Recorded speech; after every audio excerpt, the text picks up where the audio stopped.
할렐루야. 오늘도 새날을 주신 하나님을 찬양합니다. 오늘도 말씀을 나누는 이 시간 성령님께서 우리와 함께 해주셔서 주신 말씀이 우리의 마음판에 깊이 뿌리 내리고 30배, 60배, 100배의 결실을 맺을 때까지 성령께서 함께 해주시기를 주님의 이름으로 축원합니다. 자, 오늘은 호세아 10장 말씀인데요. 12절 한 절만 봉독해 드립니다. 하나님의 말씀을 경청하시기 바랍니다. 너희가 자기를 위하여 공의를 심고 인애를 거두라. 너희 묵은 땅을 기경하라. 지금이 곧 여호와를 찾을 때니 마침내 여호와께서 오사 공의를 비처럼 너희에게 내리시리라. 아멘. 오늘도 이 말씀을 통해 우리에게 주시는 하나님의 음성을 듣게 되기를 바랍니다. 호세아의 9가지 예언을 모아놓은 예언 선지입을 지금 나누고 있습니다. 그 중에 오늘은 6번째 예언인데요. 지난 시간에 5번째 예언을 잠깐 생각해 보면 우상을 숭배하는 죄악으로 인해서 기브온 시대의 영적 암흑의 시대가 그들 가운데 도래했고, 이 백성이 결국은 여호와의 땅에서 다시 살지 못하게 되고 나중에는 애굽에 내려가는 자도 있고 아수르의 더러운 것을 먹게 될 것이다 라고 하는 하나님의 심판의 메시지가 그들에게 전해졌던 것을 우리가 함께 살펴보았습니다. 오늘 이제 6번째 예언도 큰 맥락은 같습니다. 이스라엘의 죄로 인해 심판이 임할 거라는 거죠. 특히 이제 6번째 예언에서는 총체적으로 모든 계층의 전반적인 삶이 총체적으로 타락했다. 그래서 하나님께서도 그의 상황에서 총체적인 심판을 주실 것이다. 이런 경고를 하고 있는 것이죠. 9절과 10절에 보시면 이스라엘아 내가 기브아 시대로부터 범죄하더니 지금까지 죄를 짓는구나. 그러니 범죄한 자손들에 대한 전쟁이 어찌 기브아에서 일어나지 않겠느냐. 내가 원하는 때에 그들을 징계하리니 그들이 2가지 죄에 걸릴 때에 만민이 모여서 그들을 치리라 그랬습니다.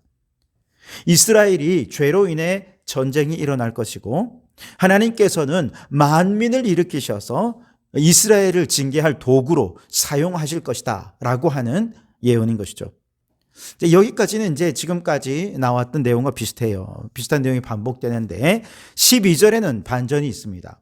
12절의 앞뒤로 이 백성들의 불순종과 배역함 때문에 하나님이 징계하시고 심판하실 것이다 이게 계속 반복되는데 12절에서는 아주 특별하게 회개를 권고하면서 여전히 하나님께서 이 백성들을 사랑하시고 희망의 끈을 놓지 않고 계신다는 사실을 보여주고 있습니다. 12절을 다시 보시면 너희가 자기를 위하여 공의를 심고 인애를 거두라. 너희 묵은 땅을 기경하라. 지금이 곧 여호와를 찾을 때니 마침내 여호와께서 오사 공의를 비처럼 너희에게 내리시리라. 아멘.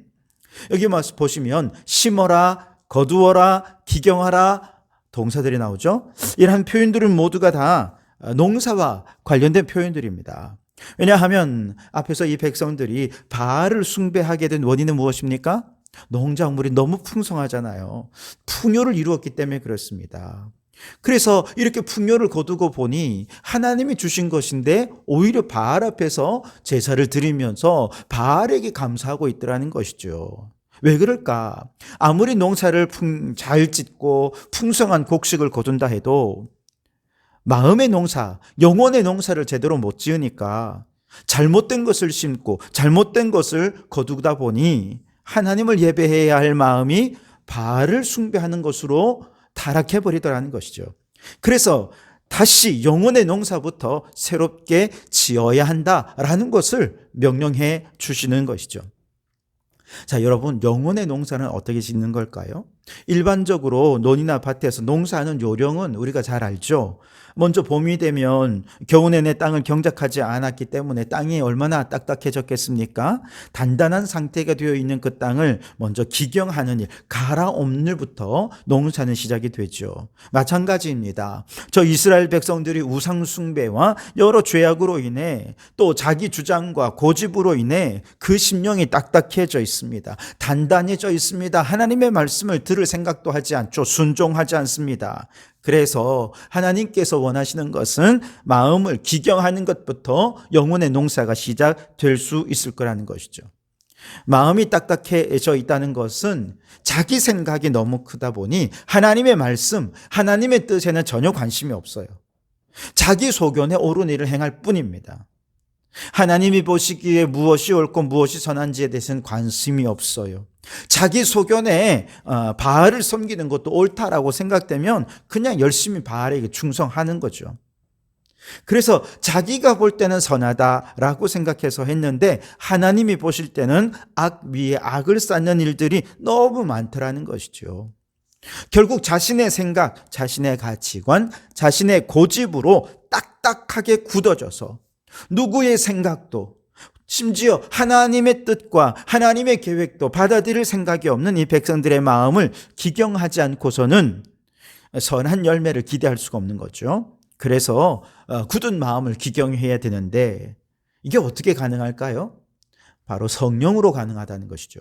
에스겔 36장 26절 27절에 보면 또 새 영을 너희 속에 두고 새 마음을 너희에게 주되 너희 육신에서 굳은 마음을 제거하고 부드러운 마음을 줄 것이며 또 내 영을 너희 속에 두어 너희로 내 율례를 행하게 하리니 너희가 내 규례를 지켜 행할지라. 아멘. 성령님께서 우리 마음에 오실 때 굳은 마음을 제거해 주셔서 부드러운 마음이 되게 해 주신다는 거죠. 자기 생각, 자기 고집으로 굳은 마음을 부드럽게 녹여주시니 하나님의 말씀의 씨앗이 떨어졌을 때 뿌리를 내리고 자라게 되고 30배, 60배, 100배의 열매까지 거둘 수 있게 해주시는 분이 바로 성령님이라는 것이죠. 이처럼 성령님께서 그 마음을 기경하도록 하기 위해 우리가 해야 될 일이 있습니다. 그것은 나의 연약함을 고백하면서 내 삶을 성령님께 내어 맡기는 거죠. 삶의 주권을 주님께 내어 맡기면서 성령님을 믿음으로 영접하는 거죠. 성령님께서 말씀을 통해 아버지의 마음을 부어주시고 기도 중에 아버지의 시선이 머무는 곳을 바라보게 하시고 일어나 우리의 발걸음을 인도해 주시고 아버지의 마음이 있는 곳에 우리의 마음이 머물도록 해 주시는 바로 이런 일들을 이룰 수 있도록 우리의 삶을 전적으로 성령님께 맡기는 것입니다. 여러분, 이 아침 성령 충만하시기 바랍니다. 성령님께 우리의 굳은 마음을 기경해 달라고 내 주장, 내 생각 내려놓고 아버지의 마음을 부어달라고 간절한 마음으로 기도하며 우리의 삶을 주님께 맡기는 이 아침이 되기를 주님의 이름으로 축원합니다. 자, 이렇게 묵은 땅을 기경하는 이유는 새롭게 씨앗을 심고 열매를 거두기 위함이 아니겠습니까? 무엇을 심고 무엇을 거두어야 할까? 오늘 12절을 다시 보니까 공의를 심고 인애를 거두어라 라고 말씀하십니다. 공의는 히브리어로 ጼ다카라고 합니다. 이 ጼ다카라는 단어는 유대인들의 대인관계에 있어서는 아주 핵심적인 단어입니다. 우리가 보통 공의라고 하면 ጼ다카의 개념보다는 미슈파트의 개념이 더 많이 자리 잡고 있는데요.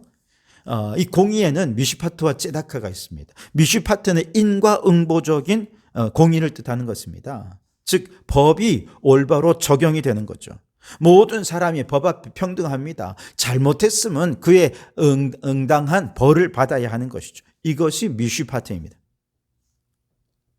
그래서 무전 유죄, 유전 무죄 이런 세상은 미슈파트가 이루어지지 못하는 세상이 되는 것이죠. 그런데 공의를 뜻하는 또 다른 단어인 ጼ다카는 분배적인 정의를 의미합니다. 그래서 부익부, 빈익빈의 사회는 결코 ጼ다카가 이루어지지 못한 사회이겠죠. 이런 사회가 되지 않도록 하기 위해 하나님께서는 7년마다 안식년을 두어서 빚은 탕감해주고 종살이 하던 사람도 자유를 주고 그리고 50년마다 희년이라고 해서 땅도 원주인에게 돌려주고 그래서 잃어버린 거 다 되찾아서 원점에서 처음부터 다시 시작하게 하는 것, 이것이 ጼ다카입니다. 유대인들이 구제를 많이 하고 기부를 많이 하는 이유도 ጼ다카 때문입니다. 우리는 보통 구제를 긍휼 사역으로 여기지만 유대인들은 이걸 분배적인 정의를 이루는 정의의 사역, 공의의 사역으로 여긴다는 거예요. 전 세계 모든 유대인 커뮤니티 안에는요, ጼ다카 펀드라는 것이 있어서 가난한 자를 도와 분배적인 정의를 이루고자 한다는 겁니다. 창세기 18장에 보면 하나님께서 아브라함을 부르신 이유를 의와 공도를 행하기 위해서다. ጼ다카와 미슈파트를 이루기 위해서다라고 말씀하십니다. 하나님의 백성으로 살아간다는 것은 영적으로 아브라함의 후손이라 여기는 영적 이스라엘로 산다는 것은 법적인 정의와 분배적인 정의를 이루면서 하나님의 공의가 이루어진 그의 나라를 이 땅에 실현하는 삶을 살아가야 한다는 것을 의미하는 것이죠. 이처럼 대인관계 안에서 째다카는 먼저 하나님과의 관계 안에서 올바로 그 관계가 설정이 될 때 비로소 가능하죠. 즉 법적인 정의든 분배적인 정의든 이 모든 것이 어디서 나오느냐? 하나님과의 관계 속에서 나오는 것입니다. 하나님을 사랑하고 하나님을 영화롭게 할 때 그것이 이웃과의 관계로 확장되는 것이죠. 그것이 미슈파트고 째다카라는 것이죠. 이렇게 공의, 즉 째다카라는 씨앗을 심고 이네라고 하는 열매를 거두라고 말씀하시는데, 이네란 히브리어로 헤세드입니다. 이는 하나님의 은혜, 자비, 사랑, 긍휼 이런 것을 뜻하는데, 그냥 인애나 사랑을 의미하는 것이 아니라 언약 관계 안에서 베푸는 긍휼, 사랑, 자비 이런 것들을 의미하는 것입니다. 중요한 것은 언약 관계입니다. 예를 들어 출애굽기 20장 6절에 보시면 나를 사랑하고 내 계명을 지키는 자에게는 내가 천대까지 은혜, 헤세드를 베푸느니라 그랬습니다. 이 헤세드는 어디에서 나오는 것입니까? 하나님의 계명을 지킬 때 언약 관계 안에서 베푸시는 은혜, 헤세드인 것이죠. 어느 날 부자 청년이 예수님을 찾아와서 어떻게 해야 영생을 얻을 수 있습니까? 라고 물었어요. 그때 예수님께서 너 계명을 지켜라 라고 말씀하십니다. 그리고 그 계명을 마음을 다하는 것, 힘을 다하는 것, 뜻을 다해 하나님을 사랑하는 것, 헤세드하는 것입니다. 그리고 이웃을 헤세드하는 것이다 라고도 말씀하셨어요. 그러니까 계명을 지키는 것은 문자적인 차원에서 그걸 문자적으로 지키는 게 아니라 사랑하는 것이지요. 헤세드하는 것입니다. 그럴 때 우리가 말씀이신 예수님을 믿고 사랑할 때 하나님께서 우리에게 은혜로 영생을 선물로 주시는 것이죠. 이 관계 안에, 언약 관계 안에서 이루어지는 헤세드가 바로 인애라는 것이죠. 자, 그래서 째다카를 심고 헤세드를 거두다라고 하셨을 때 이것은 하나님과의 관계 안에서 째다카하면 이웃과의 관계 안에서도 째다카한다는 거예요. 하나님과의 관계 안에서 헤세드하면 이웃과의 관계 안에서도 헤세드를 경험하게 되는 것입니다. 정리해 보면 성령님께서 우리의 마음을 기경하시면 하나님과의 관계가 회복이 됩니다. 내 생각을 내려놓고 이제 하나님이 주인 되는 관계가 되는 거죠. 바로 그 하나님과의 관계 안에서 째다카를 심고 헤세드를 심으면 하나님과의 관계가 올바로 설정이 될 때 바로 그 이웃과의 관계 속에서 사회적인 관계 안에서 공의와 사랑과 긍휼이 가득 찬 하나님의 나라를 이룰 수가 있는 것이죠. 그래서 오늘 12절에 보면 자, 공의를 심고 인애를 거두라 말씀하신 다음에 지금이 여호와를 찾을 때니 마침내 여호와께서 오사 공의를 빛처럼 너희에게 내리시리라 그랬습니다. 여호와를 찾으라는 것입니다. 여호와의 관계를 올바로 설정하라는 것이죠. 하나님과의 관계가 온전히 될 때 그분이 오셔서 공의를 빛처럼 헤세드를 소낙비처럼 우리에게 내려주셔서 이 땅 가운데서 풍성한 헤세드의 열매를 맺을 수 있게 된다는 것입니다. 여러분, 성령 충만하십시오. 성령 충만하셔서 하나님과의 관계를 올바로 설정하시고 그 믿음의 관계 안에서 하나님께서 우리에게 베푸시는 은혜와 사랑을 이웃에게 흘려보내어서 우리가 살아가는 모든 관계 안에 하나님의 나라를 이루어가는 성도들이 되시기를 주님의 이름으로 축원합니다. 기도하겠습니다. 하나님, 죄로 인해 딱딱하게 굳어버린 우리의 마음에 성령을 부어주셔서 우리의 굳은 마음을 기경하여 주시옵소서.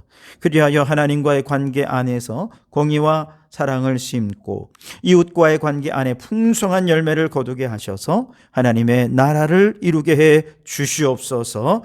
지금이야말로 여호와를 찾을 때다 하셨으니 간절히 하나님을 찾고 이 귀한 열매를 거두어가는 삶이 되게 해 주시옵소서. 예수님 이름으로 기도하옵나이다. 아멘.